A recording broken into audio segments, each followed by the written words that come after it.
Great. Yes. So you are in Texas or in Philadelphia now? I'm in Austin. I Austin. go on, yeah, so Thursday I leave Thursday. for Philadelphia. Yeah. Oh. I'm sorry you won't be able to come. Yes, because yeah, I'm so sorry also that I cannot come. Right now I'm in Banda Aceh, about 1,000 Recording in miles. progress. I'm from Oh, is Palembang. this Yeah. is where your Yes, family because is? no. We have Indonesian Medical Association Congress. Okay. Yes. But tomorrow I will come back to Palembang. Professor D, so that you will be guided by Dr. Siva as a moderator for your lecture today. And I hope that we already arranged some interactive one that Dr. Siva has seen your lecture last year. So she has prepared some question that will be answered by students. So that Oh, I hope, good. yes, that I hope you can be a judge to choose one of the best answer from the student. Oh, okay. After you're finished the Ah, lecture. okay. And the winner will be prize a book. My book. Oh, oh, nice. Yes. Yes. Yeah, I have made one book, a small one uh, for systematic research in medical field. Good. So, Good. how is your family? Fine. How about Everyone is doing well. COVID is very low here at the Oh moment. yes. So that's a good thing. Yeah. So, which means that Omicron, the last one is Omicron. Yes, Is it very dangerous Omicron. in Austin, or the Uh, symptom is not too dangerous? we had it. It went up a big spike, much higher than the others, but not as many people in the hospital. Oh yeah. So, but many cases. Yeah. And now the second Omicron, the Omicron Yeah. B or Oh yeah. 2 or whatever, Oh, is yes. starting up again. Yes. So Uh, it just keeps going. yeah. So how about the policy that some governments said it is not pandemic anymore? It's become the endemic, so you can uh, live side by side with the corona. So how about Yeah. in America? It is same obligation that changed the pandemic status to become endemic status. I think the epidemiologists here do think it will be endemic, and that each year we will get a flu shot and a COVID shot. So How about the severity of the infection? Is it become lighter or still same like Delta? no, the severity for Omicron was much less. Much less. Much less, yes. In America, yeah. It's In America, same, at least, yeah. same with us. But our peak death rate is Delta. Yeah. Delta is higher death rates. We have, right now we have a medical association congress that we have a data. We have lost more than 700 doctors during pandemic. It's a tragedy for us. Yeah. Dr. Sipa sudah datang belum? Kita biar kenalan dulu. Belum hadir, Dr. Ivan. Telepon aja.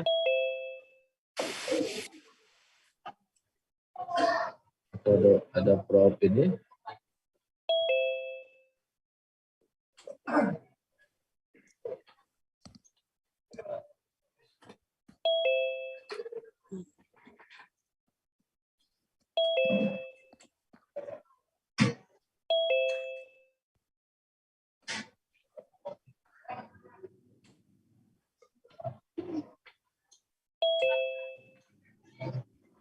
So you said that we have integrate you have integrate lecture course education course in the medicine, if I'm not mistaken.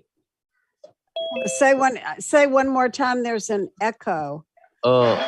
You that you I hear that there will be like a integration course, education course in medicine. It is okay for region in For medicine, Wisconsin. I'm not sure. The APS is starting a center for physiology education. Is that what you're Yeah, thinking? physiology that Yeah. will be the organize the course in next June or June. Oh, in this June? Yeah, this June. Oh, yes, it's called the Institute for Teaching and Learning. Yeah, yes, Institute Yeah. for Teaching. It's yes, it is like a small meeting. In many ways, it's like our IUPS teaching workshop. So there will be talks and workshops, and people will be able to find out what they need to know, especially young teachers will have a chance to learn.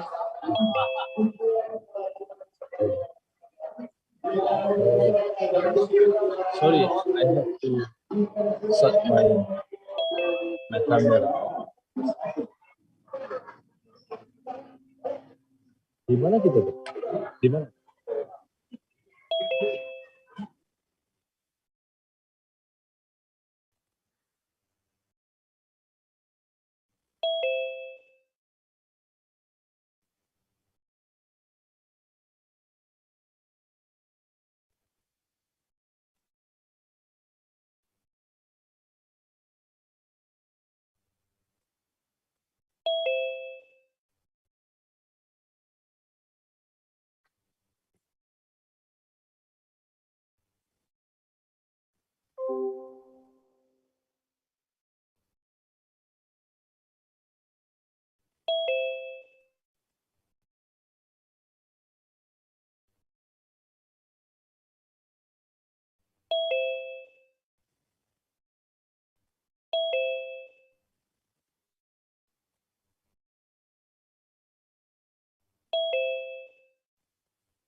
Vito sudah ditelepon dok, dokter Sipanya Vito. Sudah hadir dokter Irfan, lagi ngedit slide dulu bentar. Lagi apa? Lagi ngedit slide sebentar. Ya. Oh dia. Dokter Sipa sudah hadir.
Halo dokter Sipa. Hi. How are you? Tired. Last night the conference has ended at 2 o'clock, 2 a.m. in the morning, and 5 a.m. I have to wake up again to catch the plane. Dokter Sipa, siapa dong Profesor D itu?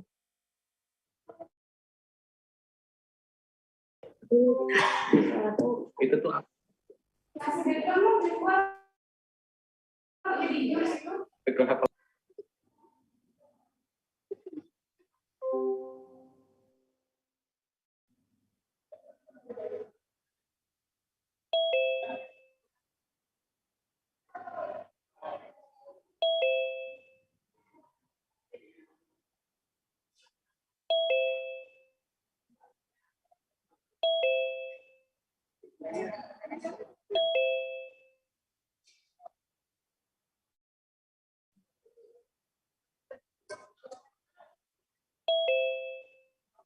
Sipa, dokter Sipa. Iya.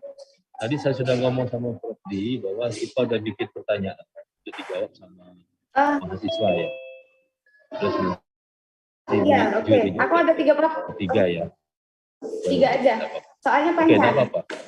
Iya, ya, enggak Nanti apa-apa. aku nanya langsung ke Prof.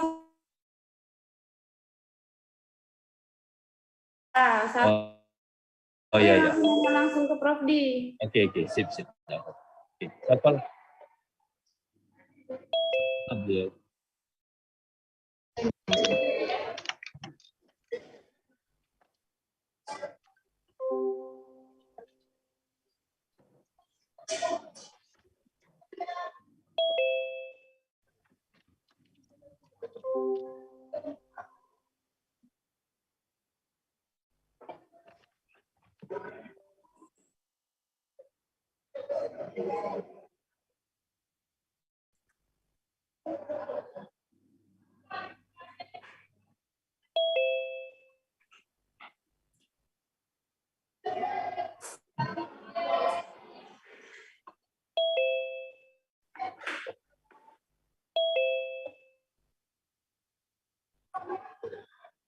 I'm in the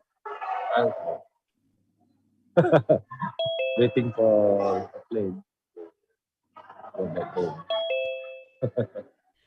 So is your brother doing okay?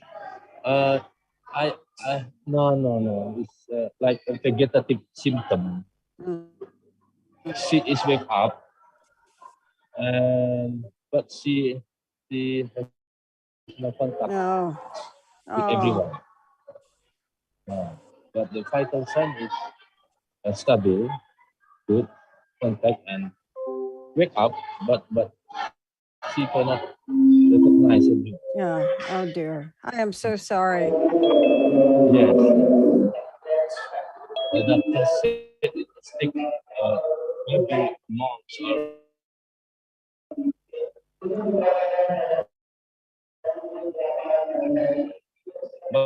but yesterday she had second surgery to close Ah, school. terrible. Yes. Mm, So the doctor said it's long COVID. mm. So your talk will be useful for our students today. Uh, the doctor said that it's because she has a COVID several months ago, and then she got it stroke, hemorrhagic stroke, and but very sad is that she lives in the small town, and the doctor cannot recognize Mm. it is a hemorrhagic stroke. But the first doctor still believe it is like a tumor or neoplasia in the brain, and waiting for uh, the observation, yes, observation for that for 2 days. But when I saw the CT scan and I talked to my college radiologist, it is we believe that it is a hemorrhagic.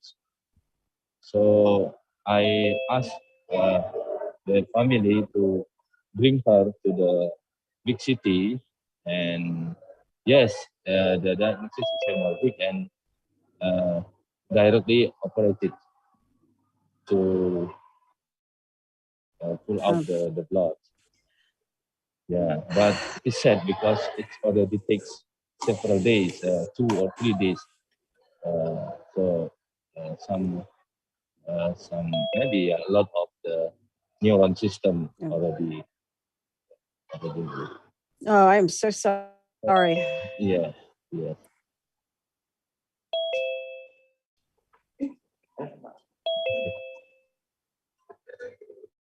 Can we start, Prof? Yeah, yeah, yes.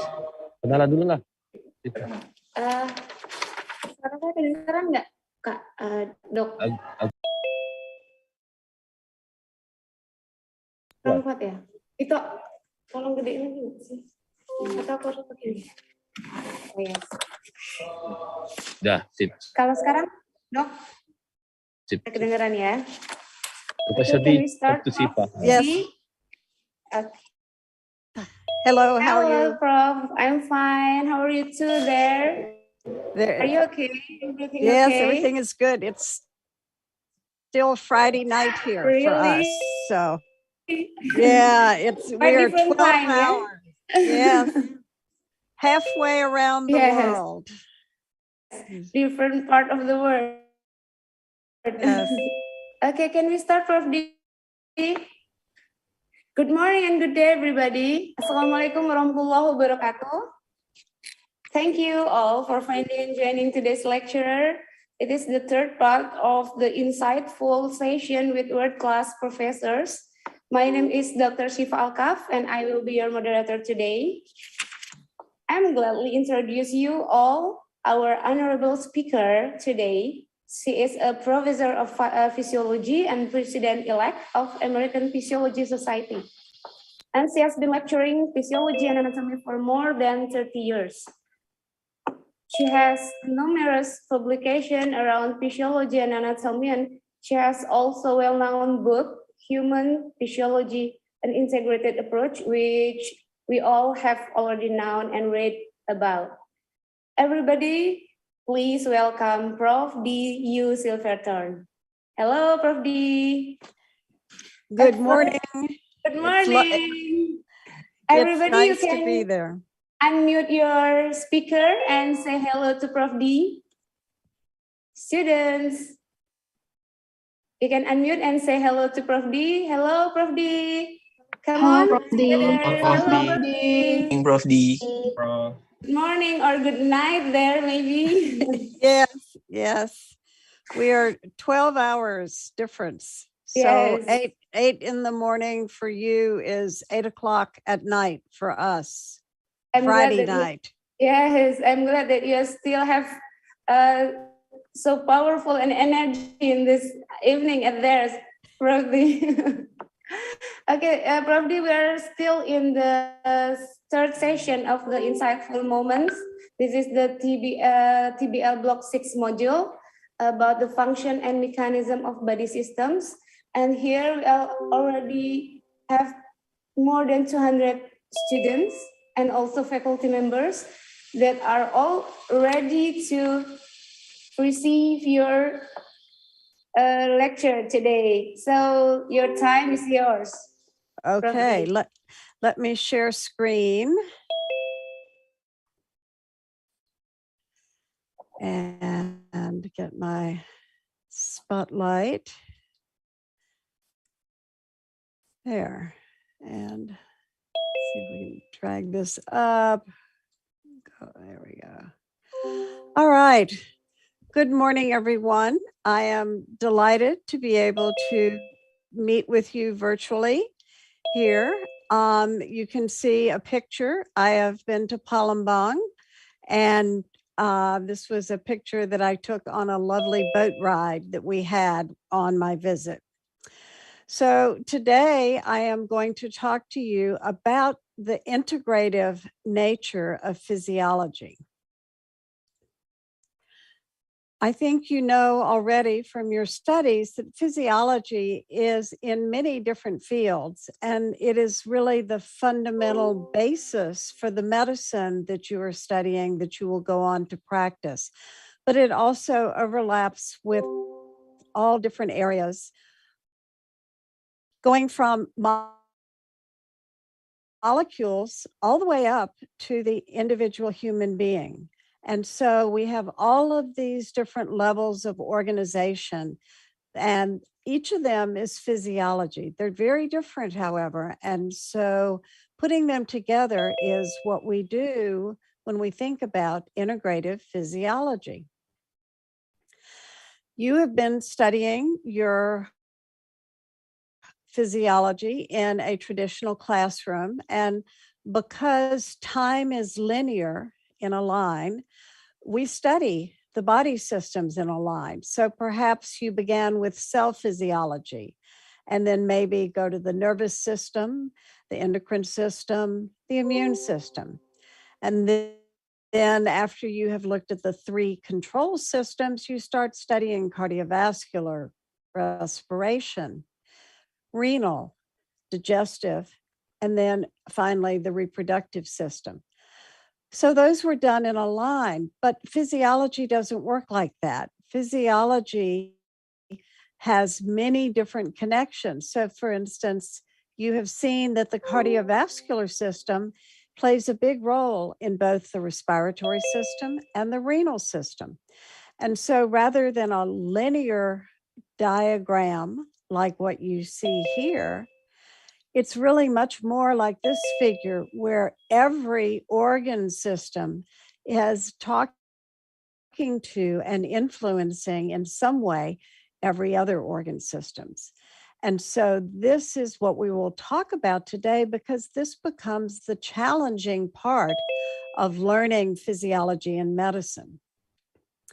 So for today's talk, I am going to treat you as if you were my students and if I were face to face with you. So at one or two points, I will ask you questions, and then I will pause and I will like you to try and answer the questions. No one knows if you're right or wrong. There are no marks that you will get for answering, but it's a chance for you to learn how well you are thinking about what we're talking about.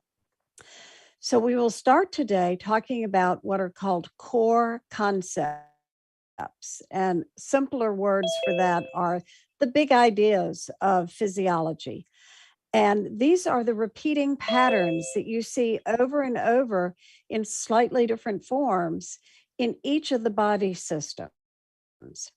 And by learning the patterns, you can make your life simpler trying to learn the physiology.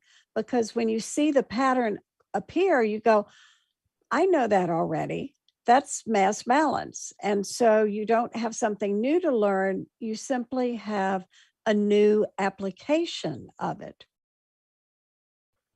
The next thing we will talk about is homeostasis, which is the fundamental principle for physiology. And then we will take a couple of minutes at the end and look at a little bit about how understanding the integration of systems plays a role in pathophysiology or disease. So once you have studied the systems, and I don't think you have learned all of them yet, but you will see some of what you have already learned as we go through the talk today. So as I said, the core concepts are the big ideas or patterns that occur over and over.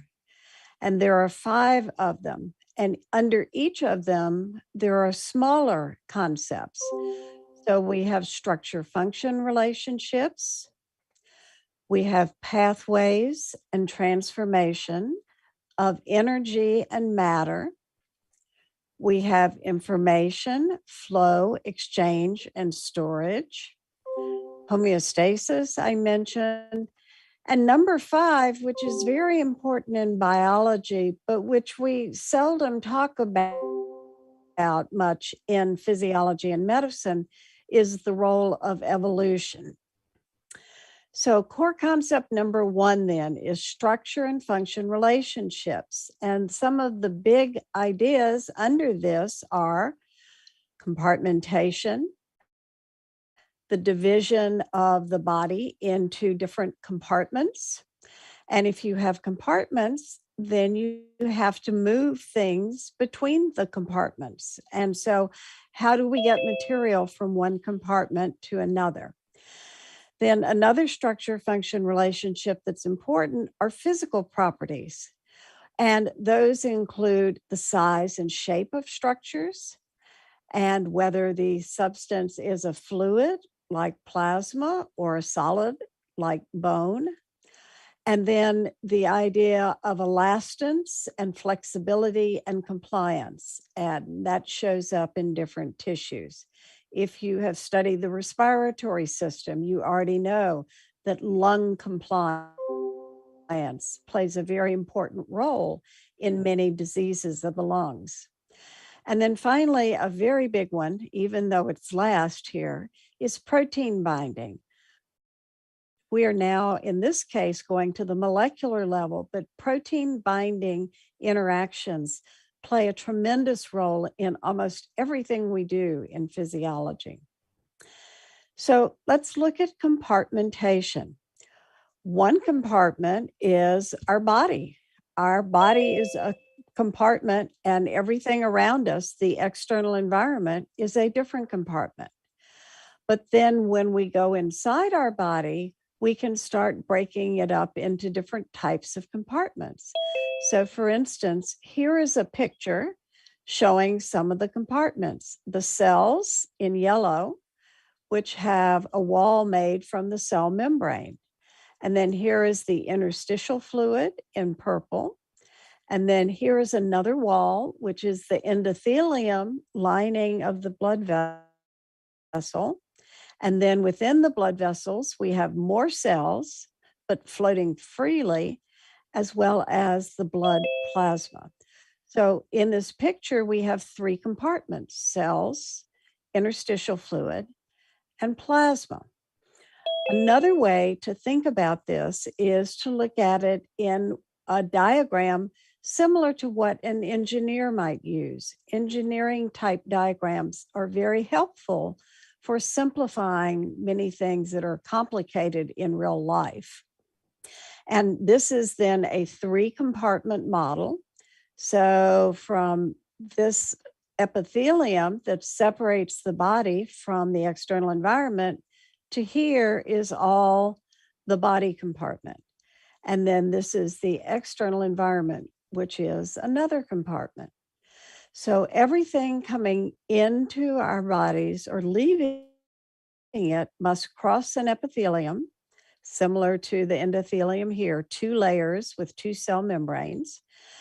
And it goes first into the extracellular fluid and then crosses the single cell membrane, the single phospholipid bilayer membrane of the cell to get to the intracellular fluid. So these are very important compartments in physiology and medicine because of the fluid volumes. And we see this a lot when we hit the renal system. Another way to think of compartments that we don't do so much with in physiology is that cells, although the cell itself is one compartment, within it, it has many different compartments, such as the Golgi or the mitochondria. And then there are also compartments that don't have walls that we can see, so that if you have calcium signaling that is you're monitoring with fluorescence and the calcium comes in, it may be somehow restricted to a very small part of the cell. And we don't know what that invisible wall is that keeps it there rather than having it move all over the cell. So there is compartmentation. For the physical properties of tissues and structures, we said size and shape. They will change the surface area available, and they will also limit diffusion. So this picture is a cross-section of the intestine, and you can see the villi, whose surface is greatly increasing the total surface area of the gut. In the same way, we saw that very flattened endothelium, which is very thin to make a very small distance across which diffusion would occur. We also, another property of cells and tissues are the cell-cell junctions. What is holding one cell to the next? And here is again an epithelium. And now you see the tight junction complex near the apical surface. And we also have to consider the extracellular structures, such as the basal lamina, and how the cells attach to the basal lamina. And then finally, as I said earlier, we have to think about the mechanical properties. Does it resist bending? Does it have elastance? If you stretch it, will it return to its unstretched state? How much force must be used to make it stretch? And that is a measure then of compliance. And then we get to the molecular level, which is our protein binding. And this is something that if you take biochemistry, very often the biochemists only talk about it when they talk about enzymes. So if you remember Michaelis-Menten kinetics and such, the same types of protein binding properties also go with transport proteins, such as your membrane transport proteins, as well as the receptor proteins. For instance, the cell surface receptors that bind to an extracellular signal. So we know that protein binding then has 3 general properties: specificity, what is it going to bind? Saturation, there are a limited number of binding sites and they can be filled up, which is what we call saturation. And finally, competition for binding between related molecules. So here's a graph. You may have studied this if you have done the urinary system. And this is showing the filtration reabsorption and excretion of glucose by the nephron. So the filtration is this series of red dots. And once the glucose is filtered, it must be reabsorbed by a membrane transporter. And what we see here, where the curve changes shape, is saturation. At this point, all of the binding sites for glucose on that transporter have been filled, and the transporter is working at its maximum. And we call that the transport maximum. And then at the same time, anything that was filtered and not reabsorbed starts to appear in the urine. And that is the blue line. Here's another graph that you may have already studied. This is showing oxygen binding on hemoglobin, and it shows specificity. There are two different types of hemoglobin that both bind oxygen, but they have very different oxygen binding properties. And again, as you reach the top here, we are seeing saturation of the binding sites. Oxygen transport on hemoglobin is thought of, this right side of the figure is showing you what we just looked at in that curve, oxygen bound to hemoglobin. And here we have the percent saturation of hemoglobin, and we look at the physical factors that are going to affect or alter protein binding. But structure function properties come into all of it, because on this side is oxygen dissolved in the plasma that has come by diffusion from the alveoli. And now we see that there are physical properties of the lung and the airways that are going to influence how much oxygen can diffuse across the alveoli and therefore then go into the blood. So we see the surface area of the alveoli, which, for instance, in emphysema, a disease that you may have studied, is greatly decreased. The diffusion distance, and that can be both thickening of the actual membrane from fibrosis, or as we are seeing more and more in COVID, the amount of fluid that is there that the oxygen must go through. And then airway resistance and lung compliance, which we had mentioned earlier. So now we move to core concept number 2, which is pathways and transformation of energy and matter. And in physiology, that shows up as chemical bond energy, where we can store energy from nutrients into chemical bonds, and then we can remove it when we need it. And it also includes energy stored in gradients of different types. And if you have a gradient, then we start thinking about how we move things down the gradient and how we would have to use energy to move something against the gradient. And that brings in the very important concept that we use for fluid flow in both the lungs and the cardiovascular system, which is pressure and flow, the relationship between them and how they are influenced by the resistance of the tubes through which the fluid is flowing. And then finally, we have mass balance, is a very important concept for physiology. So when we think about types of energy in the body, it's potential energy stored in chemical bonds.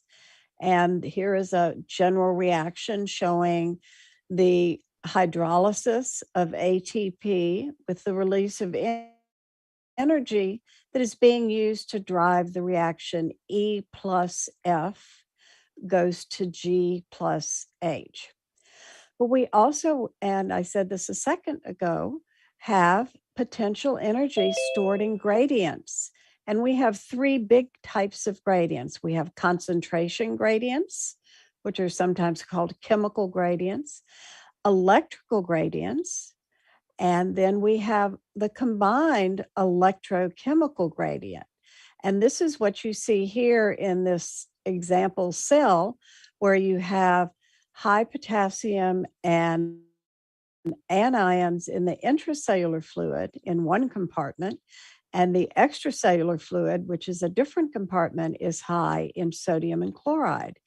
And because the cell is really only permeable to potassium, we see potassium reaching an equilibrium potential where the concentration gradient, high concentration to low concentration, the movement along the concentration gradient is equal and opposite to the movement on the electrical gradient, because the positive potassium is being drawn into the cell by its net negative charge. So the movement of substances along these gradients then becomes a very important factor in many physiological processes. Transport, then we said we have compartments, and now we have to move things between compartments or within compartments. So at the simplest, we talk about bulk flow. And this is for fluids, which includes both air and blood. And so in bulk flow, the fluid is moving with whatever is contained within it.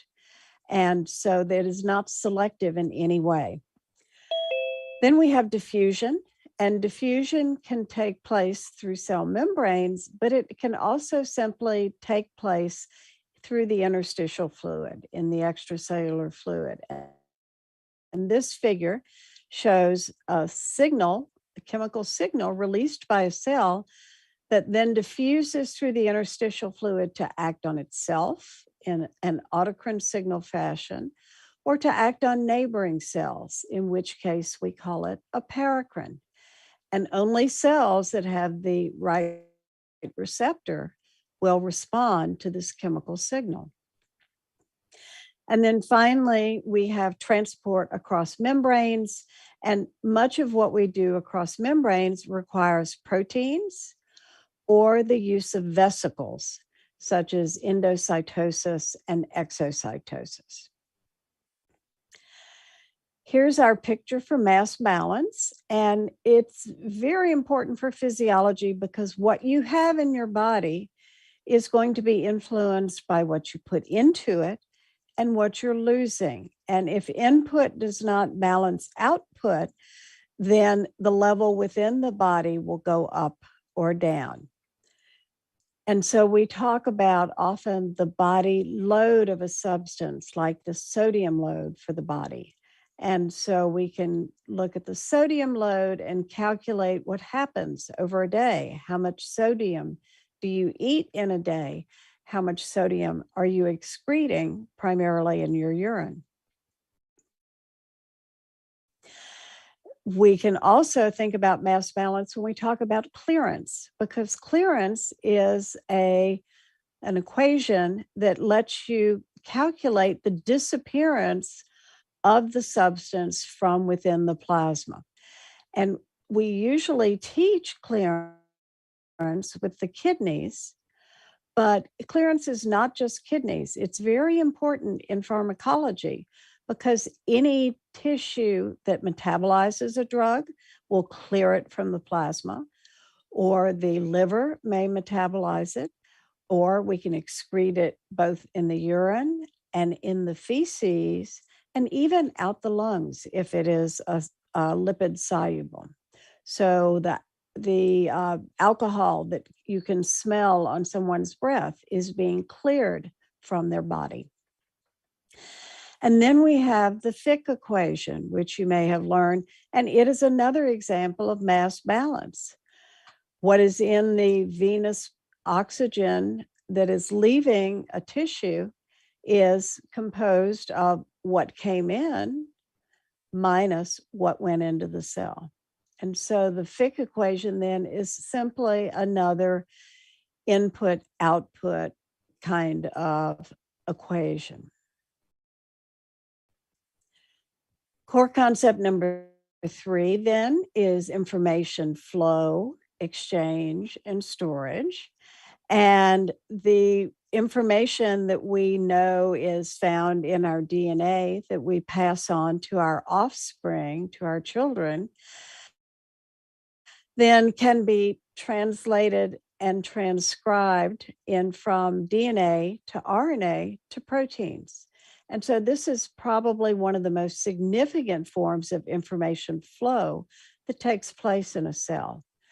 But we also have information flowing within the body from cell to cell communication.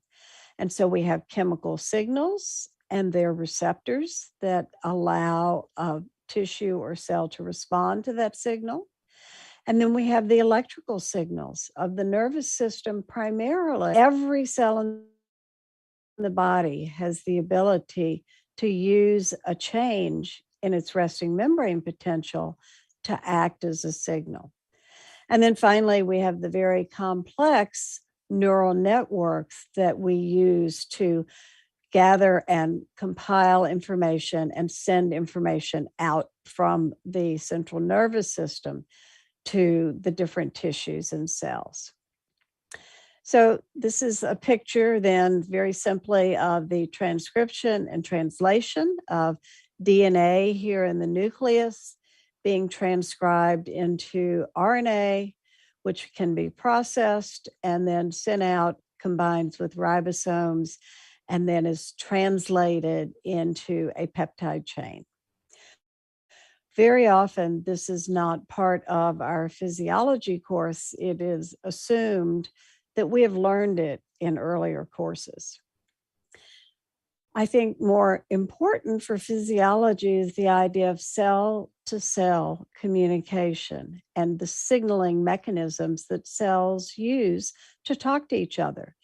So this might be signal transduction, which can take place at the cell surface, or if you have a signal that is able to enter the cell, then it can find a receptor inside of the cell.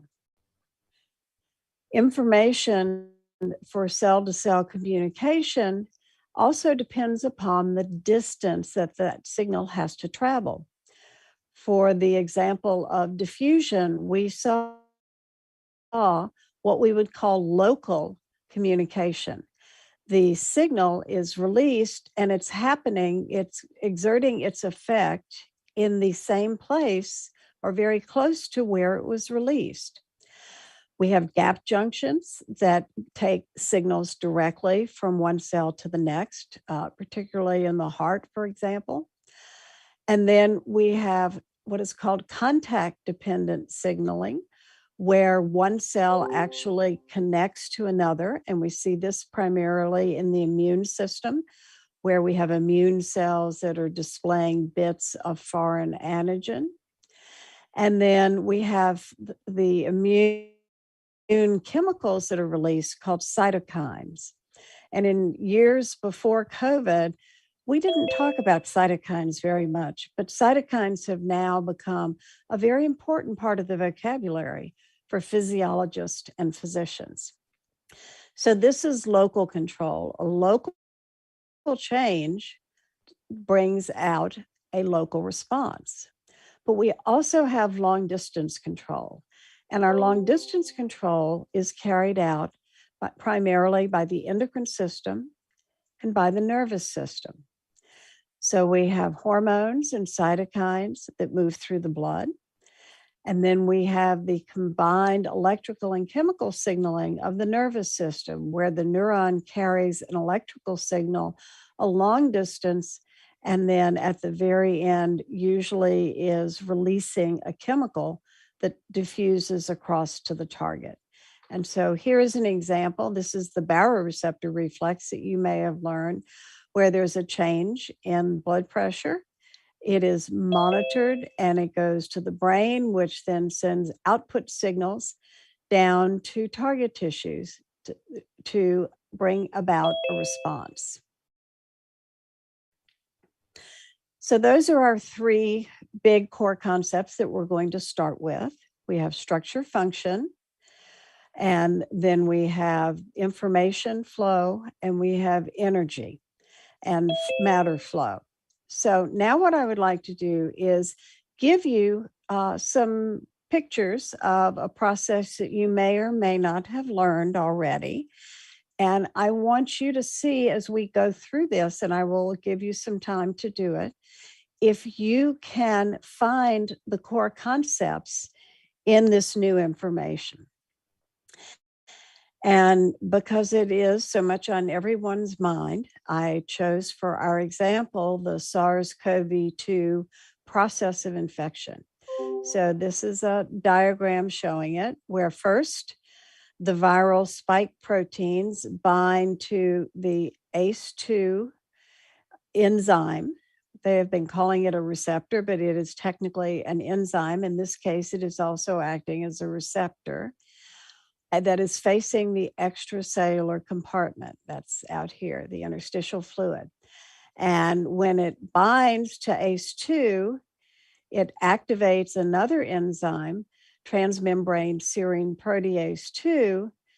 That enzyme then cleaves the spike, it breaks the spike, and it also triggers a signal that says, bring this virus particle into the cell using endocytosis.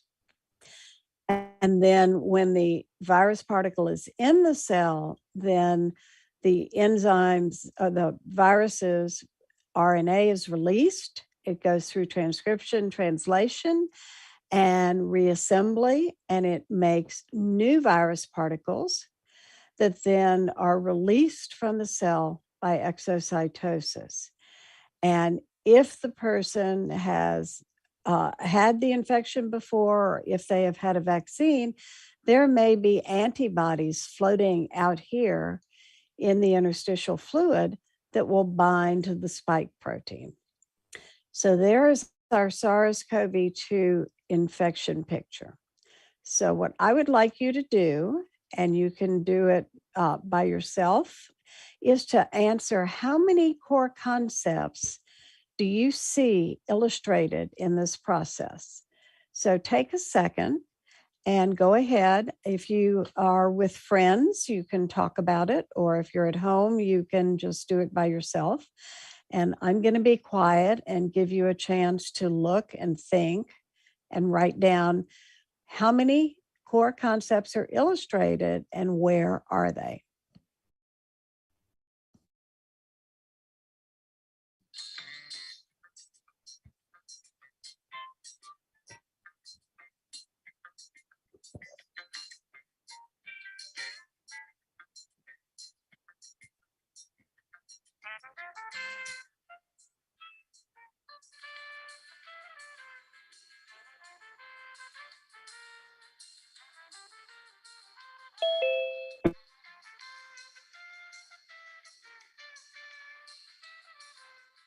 Okay. All right. How many processes did you find? Okay, students, you may try to answer. Maybe you can write in the chat, maybe, or just raise your hand, Prof. D. Is it okay? Yes, I cannot see the chat or anybody right now, so you will have to tell me what they're saying. So anybody can raise your hand? Just try to answer. It doesn't matter if it is not right. No, it doesn't matter if it's right. Yes, This is an important thing to learn about teaching, I think, and also about learning, which is you're often not going to be right the first time you answer something. But what's important is that you think about it, and then you learn, if you were not right, you learn something from what you missed, because then you know that maybe that was a place where you don't understand as well. So let's go ahead and I will walk you through it, and you can keep track for yourself how well you did. So here's our picture. Which core concepts do we see here? Well, we have a lot of protein binding. We have the antibodies binding to the spike protein. We have the spike protein binding to ACE2, and we have the spike protein binding to the serine protease. So there's one. And so your count may be different if you counted those as 3 instead of 1. Then we have transport. We have into the cell transport, which is our endocytosis, bringing it in a vesicle, and exocytosis, releasing the virus particles from a vesicle. So there's some membrane transport. Then we have the fact that the serine protease triggered the endocytosis. So there must be some sort of cell signal in here that we haven't discussed that was bringing that information from this complex to the cell to tell it to bring it inside. And then finally, we have various types of information storage and transfer. We have the translation to proteins, and we have the transcription of the viral RNA. So, and it is also being replicated. So there's a lot of information storage and transfer that's needed to form the new virus particles. So it looks like a complicated process, but it's simple in that you should have seen all of these things before. Oh, protein binding. Okay, I know about protein binding, or endocytosis and exocytosis. All right, so that's your practice question. Now we'll go to concept 4, which is homeostasis. And our definition of homeostasis is the maintenance of a relatively constant internal environment. And what we find is that internal environment is the extracellular fluid that serves as a buffer between our cells and the external environment. And if the organism can stay in homeostasis, then it's in a state of wellness. But sometimes something from outside happens, and sometimes there are internal changes that cause homeostasis to be lost. And a functioning organism will then attempt to compensate. And it would be lovely if compensation always worked, but sometimes it doesn't. And that's when you, as medical physicians, will become important, because it is up to you then to figure out how you can help the body compensate and go from a state of illness to a state of wellness.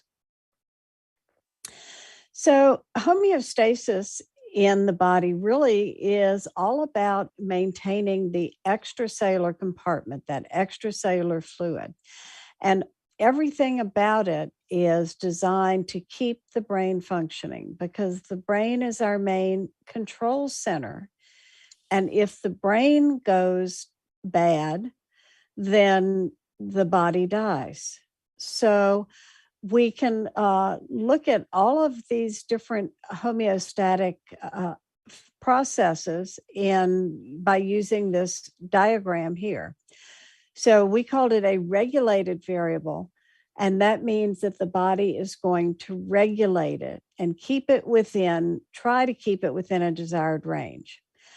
In order to know what this variable is doing, it must be monitored. And so the body has sensors. So for example, we talked earlier about blood pressure. And so the arterial blood pressure is the monitored variable. You have baroreceptors that are monitoring the pressure. And if the pressure moves outside the desired range, that activates the baroreceptors, which send signals to the integrating center. And in this case, because this is a neural reflex, it is going to be the brain. And the brain then sends instructions out to various targets or effectors, same thing. And those effectors will then perform in a way to try to bring the blood pressure back into the desired range.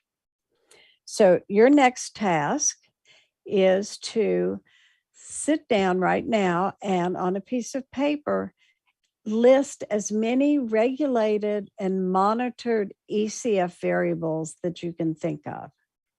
All right, so take a second and write those down. See how many you can think of.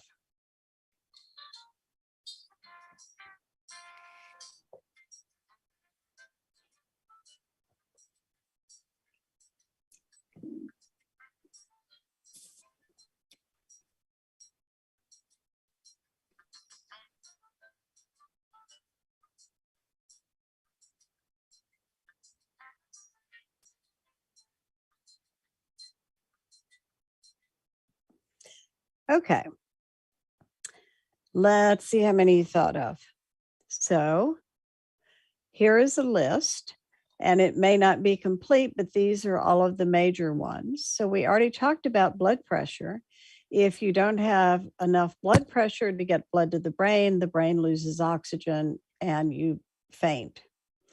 And if blood volume is too low, you cannot maintain blood pressure.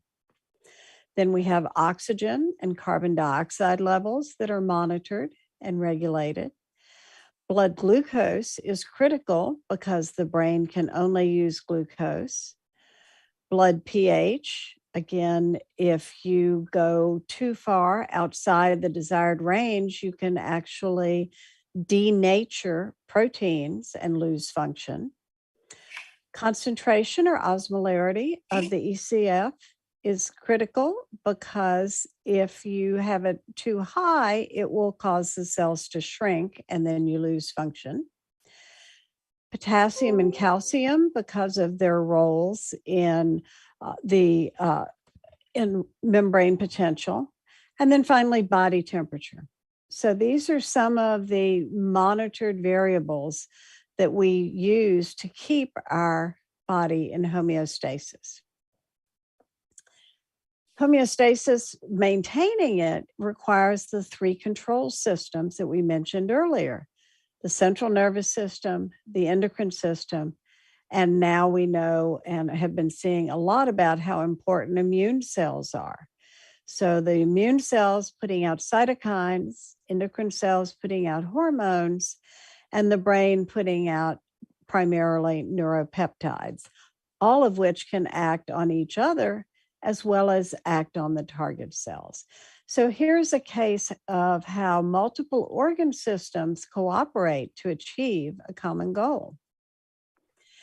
And the immune cells will be activated by pathogens often, but we can also create our own disruption of homeostasis simply from stress, whether it's physical stressors or even emotional stressors. So as physicians, you will have to learn to deal with both of these. So organ system functions are integrated, just as we see in this diagram, with them all talking to each other. So for instance, we have the anatomical system that we call the lymphatics, but it has functions that integrate with three physiological systems. So here's in the green is the lacteals in the gut that are transporting fats that have been absorbed. And then here are the lymph vessels out in the tissues where they are picking up excess filtered fluid from the capillaries and returning it back to the circulation. And then finally, the immune system. So here's a lymph node that runs through with the lymph vessels running through it and the lymphoid tissue there monitoring for invaders. So here's a case of integrated function within an anatomical system. But we also see overlap in physiological systems. So for instance, here's a fairly traditional picture of what are some of the factors that control blood pressure.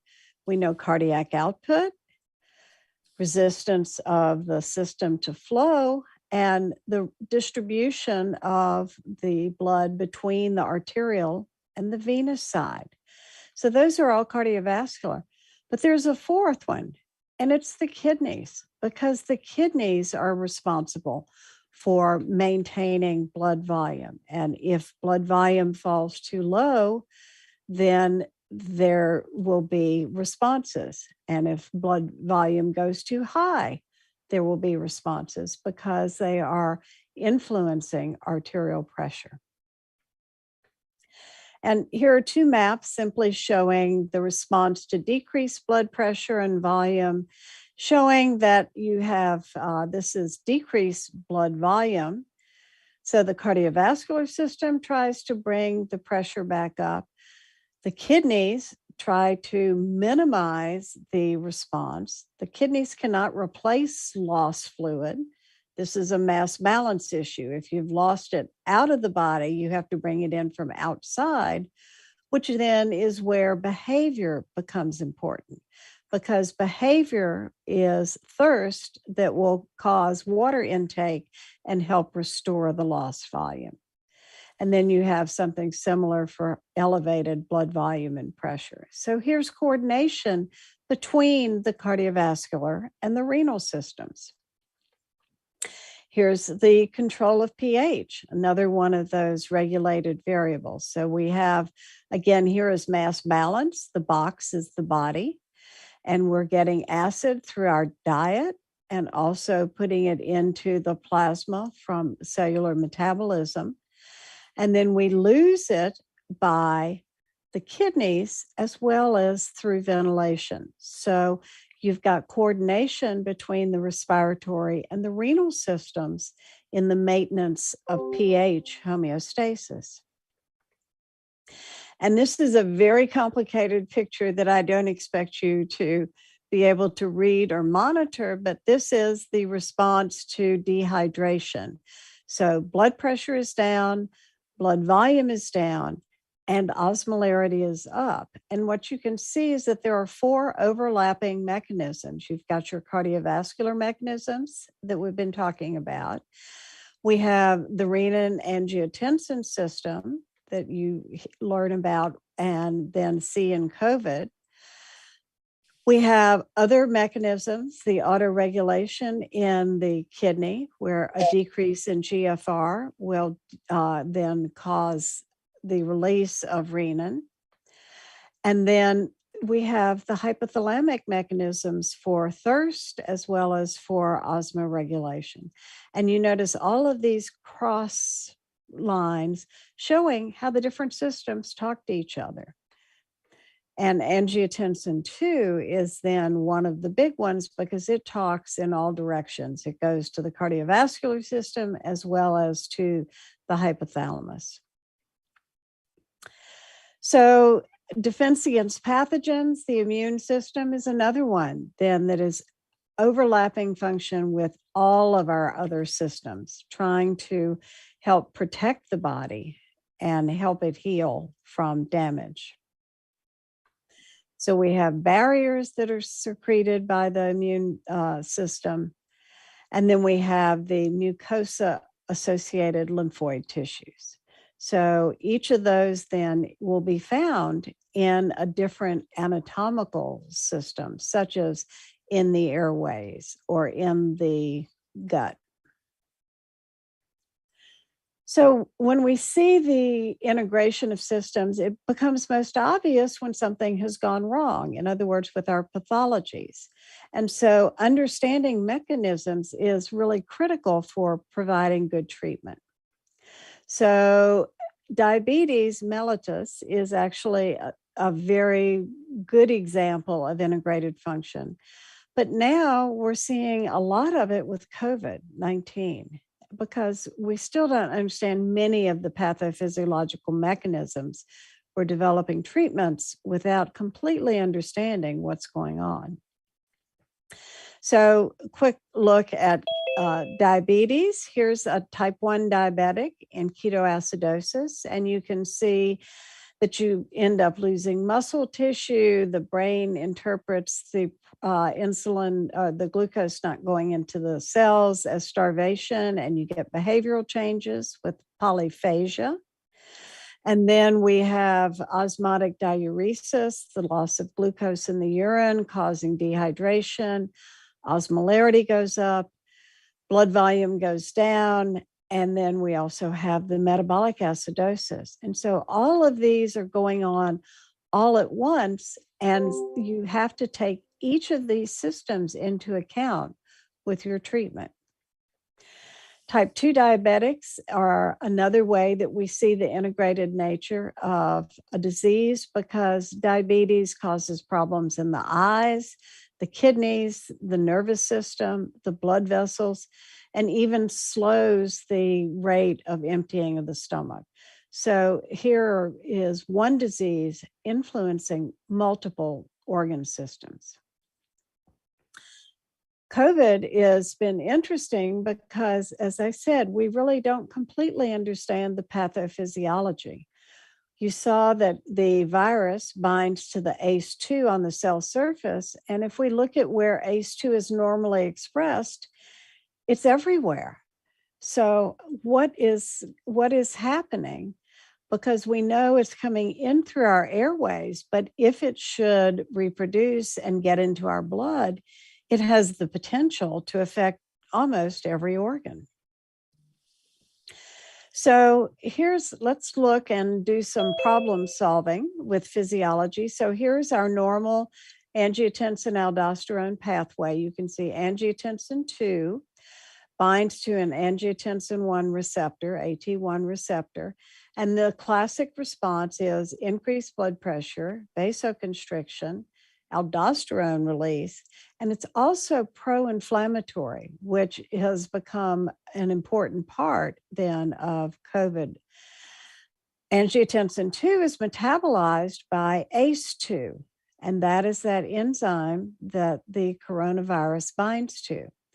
ACE2 takes angiotensin 2 to ANG 1 to 7, but then angiotensin 1 to 7 binds to a different receptor. It binds to a MAS receptor, and it has the opposite effect of the angiotensin 1 receptor. It then decreases blood pressure, causes vasodilation, and is anti-inflammatory. So in terms of homeostasis, this is what we're seeing, that in normal times, the action of ACE on angiotensin is going to be balanced by the action of ACE2 that is breaking down the angiotensin 2. So you've reached a homeostasis. But what happens to this system now when suddenly it's taken out of balance by either drugs or COVID? So here's our picture. You saw the infection by coming in through ACE2. What happens to ACE2 levels in cells that have been infected with SARS-CoV-2? Take a second and answer. Think to yourself, what do you think happens to the ACE2 levels? Remember, this is getting endocytosed and brought into the cell. And I hope you said ACE2 gets removed from the cell surface, because they didn't show it in this diagram, but it's coming in right along with the virus itself. So now think about how this change in the ACE2 balance, now we've removed ACE2 from the extracellular fluid. So think about how that might affect that homeostasis for the body. And the answer is you might expect blood pressure to go up, because you've got the ACE is going to be overwhelmed. There's no ACE2 to make angiotensin 1 to 7 and bind to the MAS receptor. So this indeed is what happens. You can see some increase in blood pressure. But even more importantly, it allows the pro-inflammatory effects of ACE acting on, and angiotensin 2 acting on the system. So here we go. What the next question that became very important is if ACE is going down in these people that are infected with the virus, what happens if they have been taking ACE inhibitors or angiotensin receptor blockers, which we call ARBs? And so what would you predict? You'd think that ACE2 is going to go down in normally when it's endocytosed, but what happens if someone is taking an ACE inhibitor? What do you think would happen to the concentrations of ACE2? This is before coronavirus. Not infection, just a normal person taking the ACE inhibitor. Think about that. And then same thing with the angiotensin receptor blocker. What would happen to the ACE2 concentrations in these people? So the questions are, what are the ACE inhibitors have on the concentration of angiotensin 1? If you inhibit an ACE, what happens to angiotensin 1? It goes up. And what effect do the ARBs have on concentrations of angiotensin 2? Again, if you're inhibiting its binding, it's going to tend to leave the angiotensin 2 around. And so then these are enzymes. So we know that if the substrate is chronically elevated, then the enzyme, the body is going to upregulate its expression of the enzyme in response to increased substrate. Right, so that's just the normal physiology. So then when the coronavirus pandemic hit, everybody's saying, well, if people are taking ACE inhibitors or ARBs and they've got more ACE2 in their membranes, what would you predict would happen to coronavirus entry into cells? Because they bind to ACE2 to get into cells. And so you would predict that virus entry would increase. And so now you actually then have generated a testable hypothesis. Do people taking ACE inhibitors or ARBs actually develop coronavirus, COVID-19, or do they have more severe disease? And the prediction was, yes. yeah, Yes. we think so, right? Because so there was actually an article in The Lancet in March 2020 that predicted this. And they said people who are treating would have increased risk of severe COVID-19, and doctors who were prescribing for their patients these drugs then were very concerned. But what did the evidence show? Well, by summer of 2020, some observational studies suggested that the drugs weren't harmful, and there were actually a couple of studies that showed that people taking the drugs were less likely to get sick. And then in February of 2021, their Annals of Internal Medicine journal had a group of physicians who were doing, they weren't completely meta-analysis, but they were looking at all of the reviews and all of the studies that had been published to come up with a conclusion of what the answer was. And the conclusion from that update was ACEs and ARBs do not increase the risk of COVID-19 infection, and they're not associated with more severe disease. So here's a case where the physiology prediction didn't come true. And the reason for that is because it's integrated physiology and it's way more complex than we understand. So here is a case where everyone using their best physiology and medicine made one prediction and it was wrong. So this is something to remember as you go forward, that when a prediction is not coming true, it's because there's integrated physiology and the complexities of it are what we don't understand.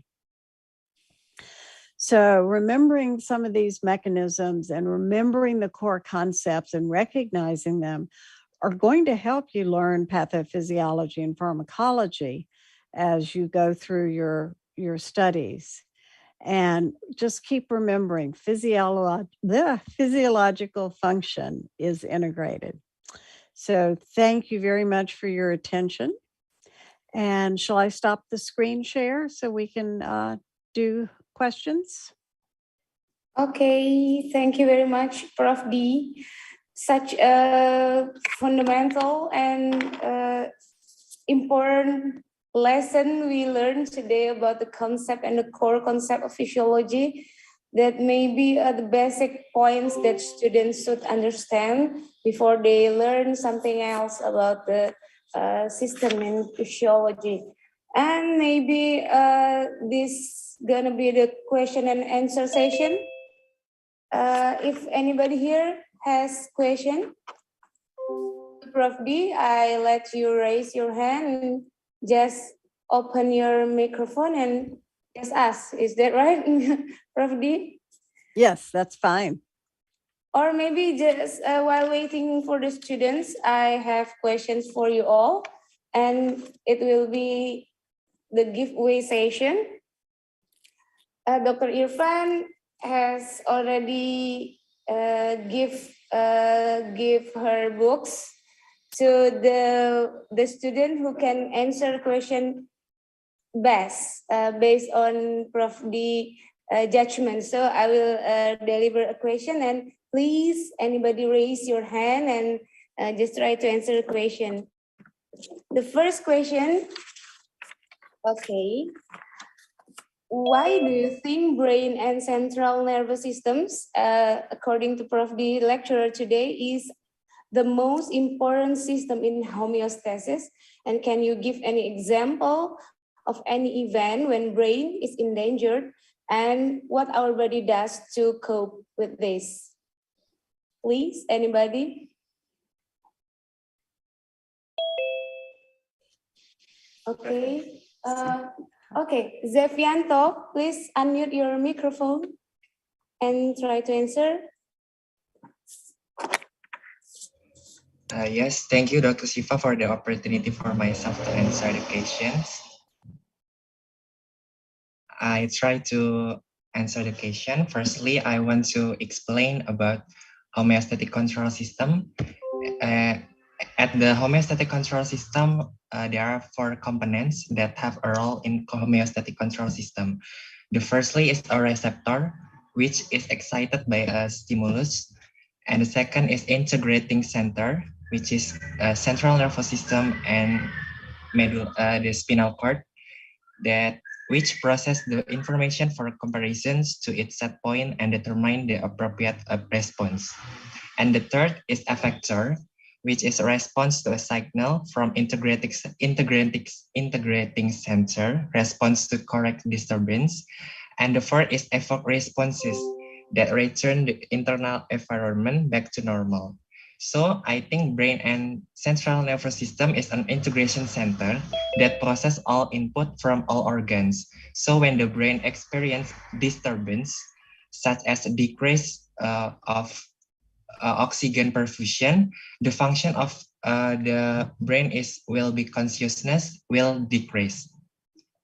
And the example of the compensation that will body take in endanger of brain is when a person lose a lot of blood due to bleeding, then the oxygen perfusion to the brain will decrease and resulting in hypoxia in brain cells. Because of this, in this condition, the body compensates by increasing the resistance to flow the periphery organs, the periphery organs so that blood flow to the central nervous system can be prioritized first. The increase so that there is no loss of the consciousness of the patient. I think enough. Correct me if I was wrong. Thank you, Dr. Siva. Thank you, Zefianto. Such a very complete answer. Prof. D, what do you think about his answer? And can you give us more brief information about the brain regulation system?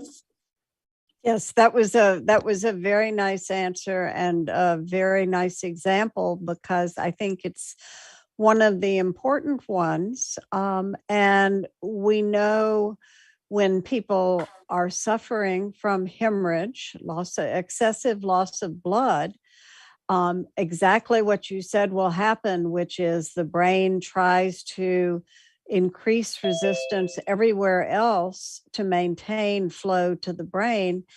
And in doing so, it may shut off oxygen to those other tissues. And so it is not unusual for someone who has had a hemorrhage to lose kidney function, because the kidneys need a lot of oxygen for all of that transport.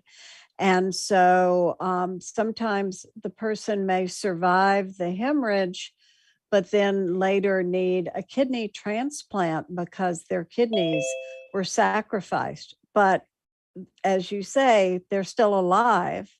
And so everything resides first in the brain, and then the other tissues are, by the brain at least, considered to be less important.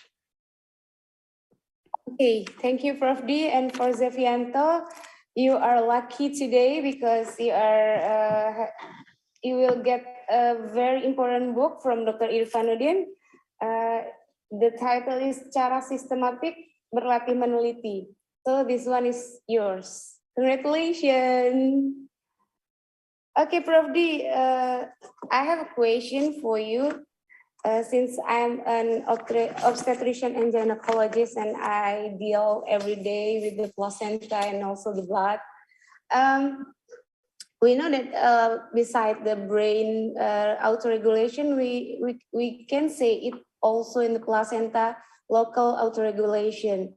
And this kind of autoregulation can really strictly limit the or make sure the oxygenization into the fetus, even from a station of diminished oxygenation for maternal blood pressure. So can you explain to us about the the mechanism that make it could be happen to the placental blood barrier? Thank you. So you have picked a topic about, I know very, very little. So you could probably tell us much better than I can about that. I think it's one of the very interesting parts of physiology is to look at the placenta, but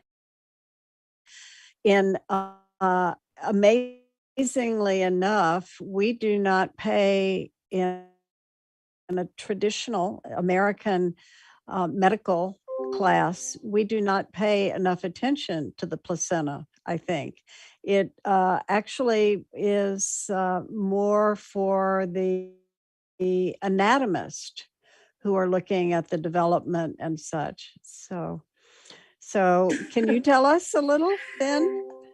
Okay, this it's almost the same with the blood blood-brain barrier, which is the strict autoregulation can make sure oxygenization fetus even for the diminished oxygenization. So the flow of the placenta is strictly regulated, and it will be the least happen thing if the blood flow of the mother is reduced, like in maybe the hemorrhage of antepartum. It can be still maintain the blood flow to the placenta until one point that the reduce of the blood flow cannot counteract the maintenance of blood flow into the placenta, and the result will be interruption or endanger to the fetus. So it's the quite very important and very interesting thing to maybe discuss, maybe another session. Yes. Well, one of the things that I always enjoy about giving talks to a group like this is that I also learn something. So thank you very much for that. Yeah, my pleasure, sir. Madam. My pleasure, madam.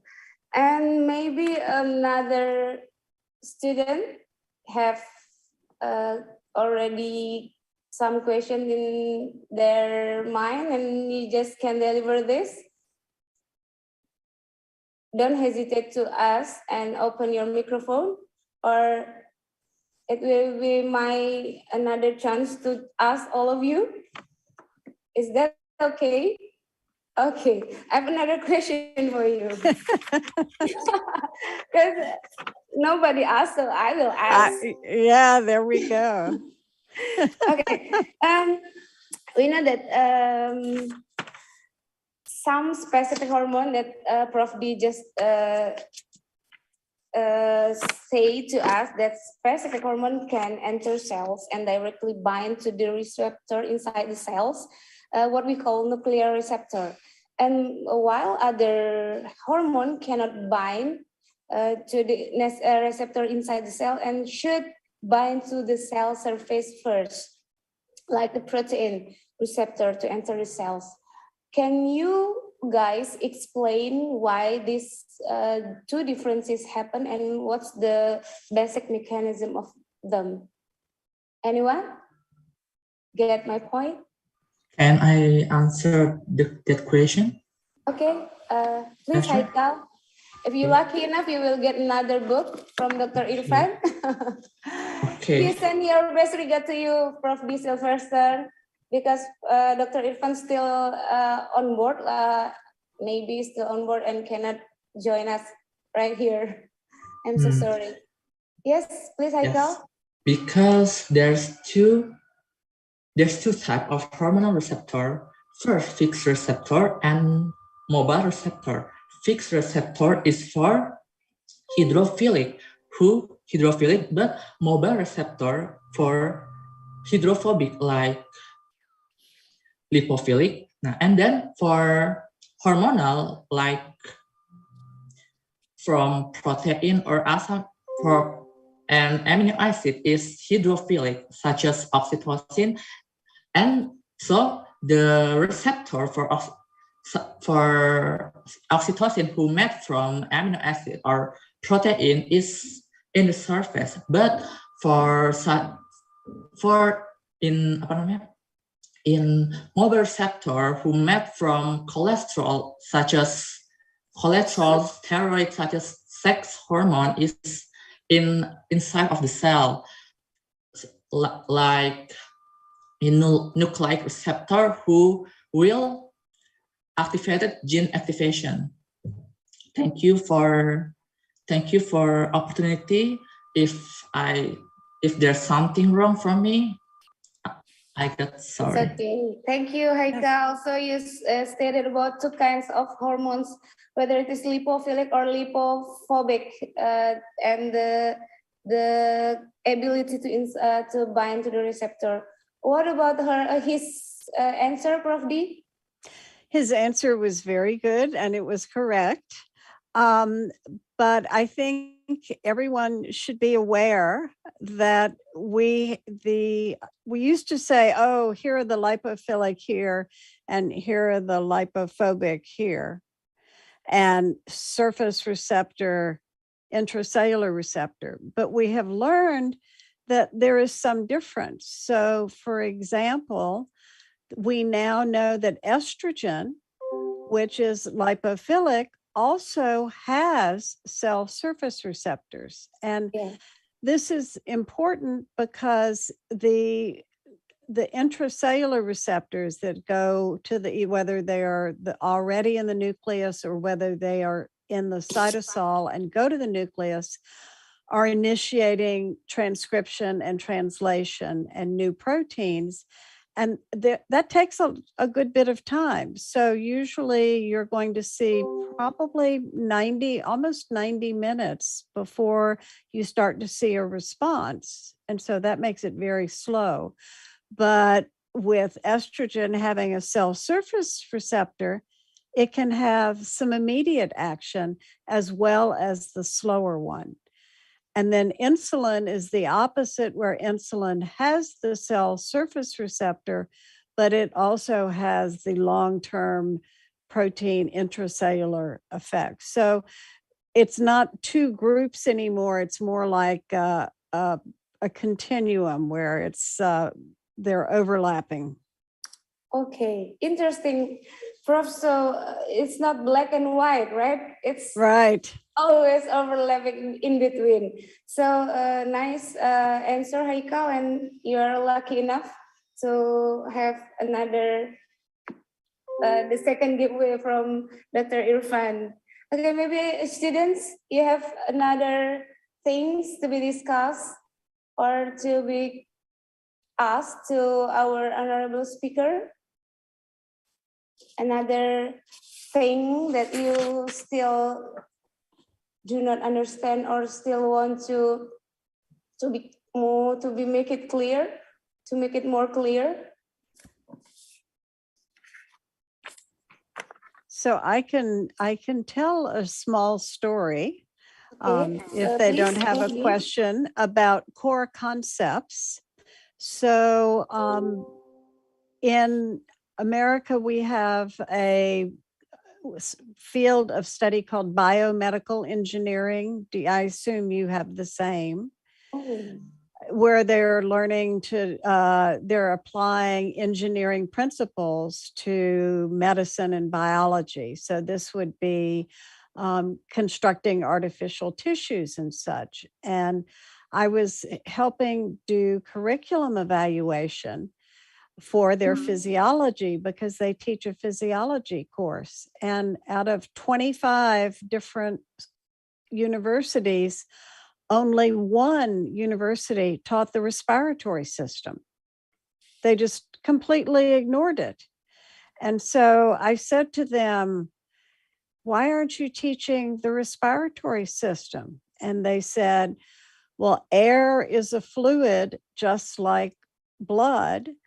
And our students study fluid flow in the cardiovascular system. So all of the principles they've learned, they should be able to take and apply to the respiratory system.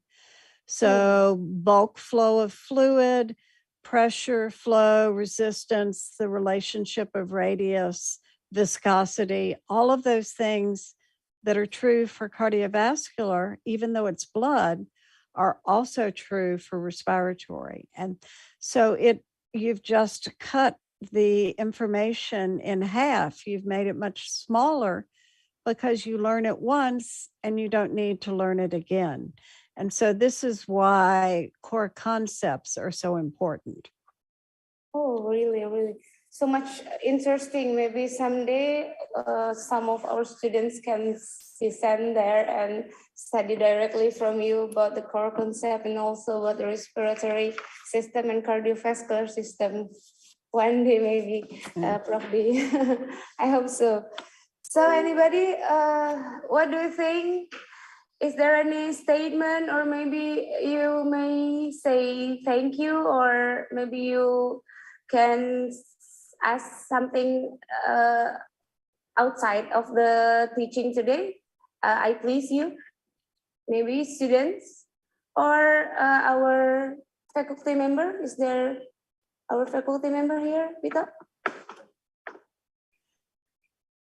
Because this is the weekend, Prof. D. Maybe yes, some of us and weekend for you too. So it is fine. I am delighted to have a chance to speak with everyone again.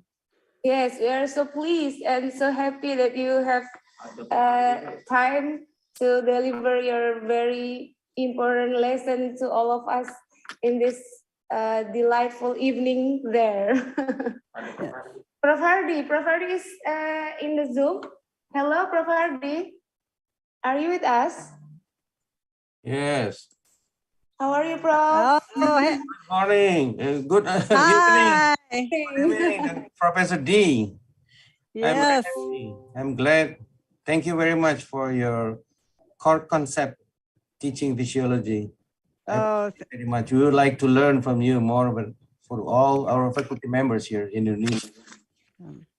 well, I think the one thing that the COVID pandemic has done is made it Zoom much easier for everyone. So I can talk to you without having to get on a plane and come visit. So it's nice to see you again. Yeah, please come visit again to Palembang.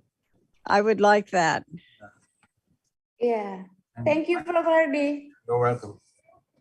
Yes, sir. Yes, Prof. Pandemic has evolved many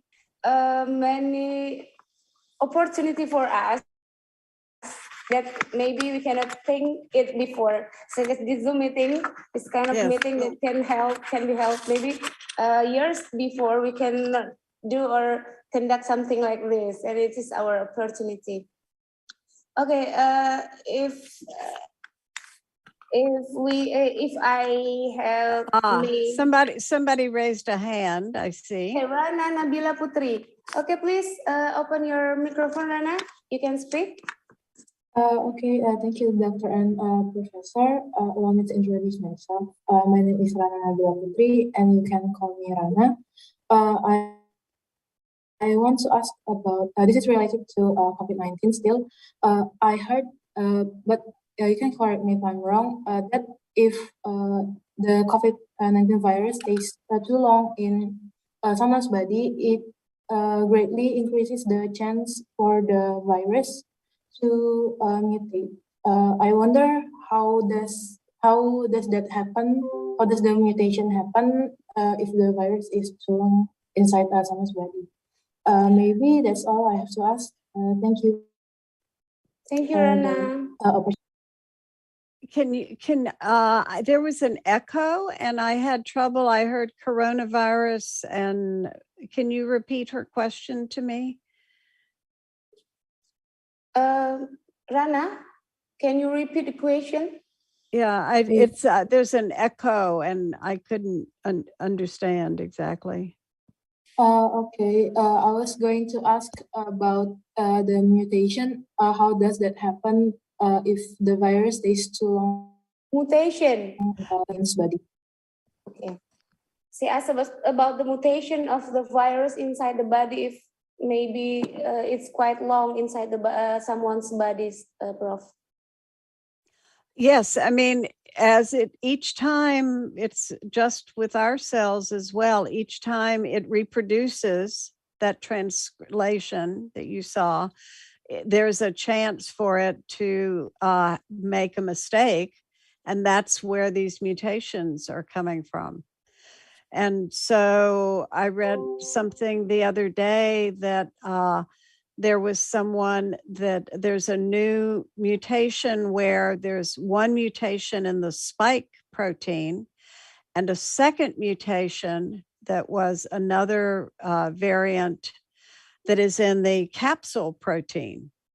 But fortunately, the spike protein is like the Omicron spike. And so the antibodies are to the spike. And so this is a mutation that's not going to be bad, but they thought it came about because one person had both strains at the same time. And so as the virus is reproducing, the two different types of strains of the virus inside the body got mixed up and made this new mutation. Does that answer the question somewhat? Yes, that answers the question. And I have one more question related to mutation. When as time goes, I saw that the mutation has somewhat become more docile than the previous strains. Does that always happen, or it is still depend? It's still I mean, like, is it a fact, or does that not always happen in infection? When like the mutation, the more it goes, the less dangerous it will be for a human. Yeah. I am not a virologist, but that is what I have read, is that after it is out in the population for long enough that it gets a little bit less very often. I mean, and that's what and could even disappear. So that's what happened with the SARS or the MERS. I guess it was the original SARS and then the MERS virus. Both just disappeared. And that's what we hope also in the COVID-19, Prof, will be omitted from the word. Yeah. And we can continue our new normal life. Yeah. Okay, what about it, Rana? That already answers my question. Thank you so much. Thank you for your question. Okay, any other want to ask question? Okay, it seems G29 Rosalie Dorothy raise hand. Okay, I please you, Rosalie. Wait. Hello. You may open your mic. Okay. Thank you for the opportunity, Professor. My name is Rosalie. I would like to ask a question. In terms of a severe imbalance, like I've read some cases where someone has a tumor in the brain and she have to get half of the cerebrum removed. Is the body compensate to a new balance, or it stays in a imbalanced state somehow? Thank you, Professor. Part of this would depend upon what part of the brain was removed, but the brain has an amazing ability to move. In some cases, again, it would depend upon where and how much, but for instance, if you lose a hand, the part of the brain that was dedicated to the hand will be taken over, and other parts will become more sensitive to make up for that loss. And so I don't know if you would call that balance or not, but it is an attempt to try to compensate. And people can learn, let's say they are right-handed and they've lost their hand, they can take over the function. They can learn many of the same functions with their other hand. So the brain is very, we call that plastic, able to take over functions like that. Can I have a follow-up question, Professor? Sure. So this happens with my brother as well. He has a partial lobectomy in the cerebellum, so he has to relearn how to balance himself and how to move himself, right? I would like to ask, how does physiotherapy especially affect the learning of the brain, because he has already lost the neurons in his cerebellum? Thank you, Professor. Well, the cerebellum is doing two things. It's bringing in information. So when you're talking balance, it's just like the reflex for blood pressure, which is there's information coming from joint receptors. Do you know the word proprioceptors? So there's all sorts of information from proprioceptors and also from your inner ear, your vestibular nerve. And so all of that goes in, and the cerebellum is calculating it and putting it into a three-dimensional map to say, okay, the output should be to this muscle.